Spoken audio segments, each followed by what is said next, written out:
গত কয়েকদিনের টানা ঝড় বৃষ্টিতে আমাদের এত বড় ক্ষতি হয়ে যাবে সেটা আসলে কল্পনায় ছিল না।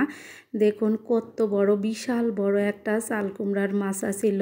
তো চাল কুমড়ার এই মাচাটা টানা ঝড় বৃষ্টিতে ভেঙে একদম মাটিতে পড়ে গেছে। এই চাল কুমড়া গাছের থোকায় থোকায় এত কচি কচি চাল কুমড়া, এই অবস্থায় এই গাছটা এখন কেটে ফেলানো সম্ভব হচ্ছে না। আসলে মায়া পড়ে যায়, কথায় আছে না। তো মেয়েকে সাথে নিয়ে আমি মাঠে আসলাম, এটা আমাদের বাড়ির আঙিনাই।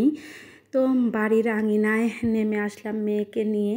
এসে কচি কচি চাল কুমড়ার এই আগা ডগাগুলো আমি কেটে নিচ্ছি, বড্ড মায়া লাগে, কথাই কিন্তু আছে।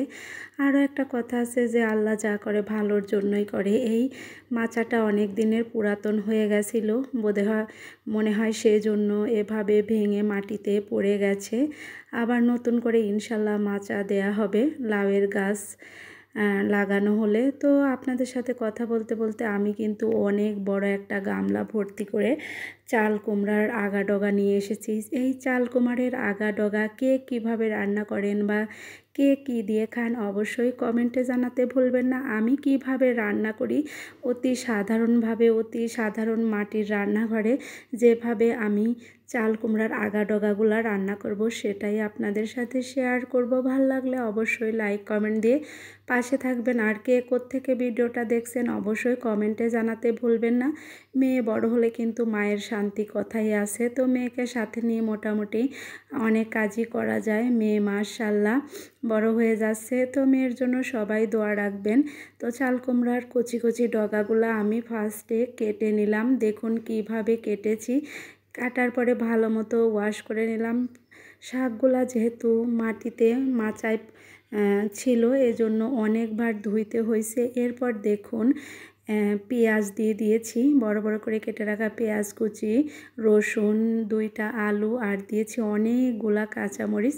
কাঁচামরিচ না হলে কিন্তু শাকে বা শাকের যে কোনো তরকারি খেতে মোটেও ভালো লাগে না। আর উপর থেকে লবণ ছিটিয়ে দিলাম।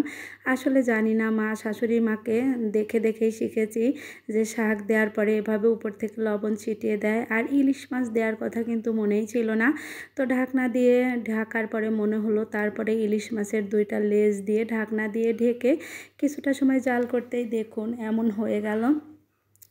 তো এখন কিন্তু বাজারে ভালোই চাল কুমড়ার আগা ডগা পাওয়া যায়। চাল কুমড়ার এই কচি কচি আগা ডগাগুলো কিনে এভাবে রান্না করে খেয়ে দেখবেন। আমরা ভাই গ্রামের মানুষ, গ্রামের সাধারণ জীবনযাপন। আমাদের বাড়ির আঙিনায় যে সকল কচি কচি তরতাজা শাকসবজি হয় সেগুলো আমরা বেশিরভাগ খেয়ে থাকি। আবার প্রয়োজন হলে বাজার থেকেও কিনে আনা হয়। তো শাকগুলা সিদ্ধ হয়ে গেলে আমি নামিয়ে রেখে এবার ভাগার দিয়ে নিব। ভাগারের কি দিয়েছি দেখেছেন তো, পেঁয়াজ রসুন আর শুধুমাত্র জিরা ছাড়া ইলিশ মাছের তরকারিতে অন্য কোনো মশলা দিলে ইলিশ মাছের গন্ধটা অনেক অংশেই কমে যায় বা নষ্ট হয়ে যায়। তো আমরা এভাবে রান্না করি। এবার জাস্ট ডাল ঘুটনি দিয়ে ভালো মতো ম্যাশ করার পালা। আপনাদের সাথে কথা বলতে বলতে কিন্তু ম্যাশটাও ভালো মতো হয়ে গেছে।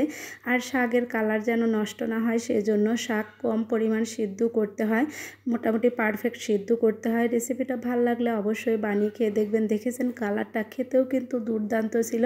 মা মেয়ে মিলে মজার রান্নাটা বানিয়ে খেলাম, সবার সাথে শেয়ার করলাম। আল্লাহ হাফেজ।